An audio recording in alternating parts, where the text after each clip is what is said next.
আরজি করের প্রাক্তন অধ্যক্ষ সন্দীপ ঘোষের রেজিস্ট্রেশন বাতিলের বিষয়ে সিদ্ধান্ত নিতে বুধবার দুপুরেই আলোচনায় বসেছিল পশ্চিমবঙ্গ মেডিকেল কাউন্সিল। বৈঠক সূত্রে খবর, সন্দীপের রেজিস্ট্রেশন বাতিলের পক্ষেই মত উঠে এসেছে আলোচনায়। যদিও মেডিকেল কাউন্সিলের তরফে আনুষ্ঠানিকভাবে এখনও কিছু জানানো হয়নি। বৃহস্পতিবার এই নিয়ে মন্তব্য করতে পারে কাউন্সিল। উল্লেখ্য, রাজ্য মেডিকেল কাউন্সিলের সভাপতি পদে বর্তমানে রয়েছেন তৃণমূলের চিকিৎসক নেতা সুদীপ্ত রায়।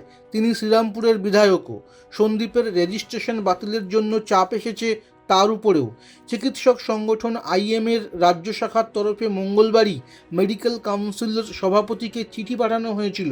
চিঠিতে সুদীপ্ত রায়কে অনুরোধ করা হয়েছিল যাতে ব্যক্তিগত সম্পর্ক না দেখে সন্দীপের রেজিস্ট্রেশন বাতিল করা হয়।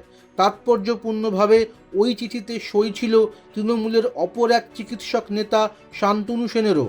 উল্লেখ্য, আরজি কর কাণ্ডের পর শান্তনু প্রতিবাদে সরব হয়েছেন। এমনকি শান্তনুর স্ত্রী কন্যাকেও আরজি করের আন্দোলনকারীদের সমর্থনে নামতে দেখা গিয়েছিল।